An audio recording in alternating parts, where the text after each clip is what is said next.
উনি আমাকে বললেন, তুমি আমেরিকায় বসে বসে বেশি বুঝো না, আমি দেখতেছি।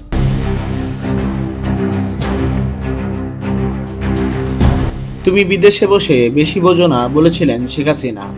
বিডিআর হত্যাকাণ্ড নিয়ে এক সাক্ষাৎকারে এমন মন্তব্য করেছেন সাবেক স্বরাষ্ট্র প্রতিমন্ত্রী তানজিন আহমেদ সোহেল তাজ। হত্যাকাণ্ড পরবর্তী সময়ে তার পদক্ষেপ নিয়ে আলোচনা করার সময় তিনি এই মন্তব্য করেন। সোহেল তাজ বলেন, বিডিআর হত্যাযোগ্য, এখানে অনেক প্রশ্নবিদ্ধ ব্যাপার আছে, এখানে অদ্ভুত জিনিস হয়েছে, যেটা পূর্ণ তদন্ত করে অ্যাকচুয়ালি দেখা দরকার যে এখানে ঘটনাগুলো কি ঘটেছিল। তিনি আরও বলেন, এটা আমি আজি সাহেবকে তখন ফোন করে বলেছিলাম, আমি তখন আমেরিকায় ছিলাম। আমি বলেছিলাম যে র্যাব পুলিশ আনসার বাহিনী দিয়ে ঘেরাও করেন।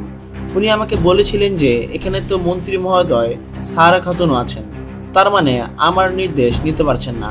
আমি মন্ত্রী মহোদয় সারা খাতুনকেও একই কথা বলেছিলাম। উনি বললেন, এটা প্রাইম মিনিস্টার প্রধানমন্ত্রী দেখছেন।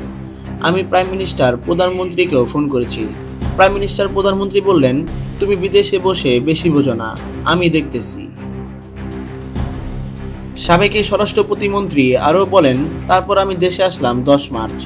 11 তারিখ আমাদেরকে বলা হলো যে বিডিআর তদন্ত কর্মকাণ্ডের সকল কিছু একটি কোঅর্ডিনেটিং কমিটিকে দেওয়া হয়েছে। কোঅর্ডিনেটিং কমিটির মূল ব্যক্তি হলেন আমাদের সেই সময়কার বাণিজ্যমন্ত্রী কর্নেল রিটায়ার্ড ফারুক খান সাহেব, এবং আমাদের সমস্ত ফাইলপত্র সবকিছু চলে গেল, মানে সমস্ত কার্যকলাপ আমাদের হাত থেকে সরিয়ে ফেলা হলো, এবং বিডিআর সম্পর্কে আমাদের কোনো প্রশ্ন করা হয়নি, আমাদের থেকে কোনো ইনফরমেশনও চাওয়া হয়নি, আমরা কিছু জানি কিনা জিজ্ঞেসও করা হয়নি। এই জিনিসগুলো আমাদের কাছে খুব অড লেগেছিল যে এরকম ভাবে তো হওয়ার কথা না জিনিসটা। সোহেল তাজ বলেন, আমি যেটা বারবার বলেছি যে এরকম একটা ঘটনা ঘটলে ফার্স্ট পদক্ষেপ যেটা নিতে হয়, ওই ঘটনা কেন্দ্রকে ঘেরাও করে ফেলতে হয়।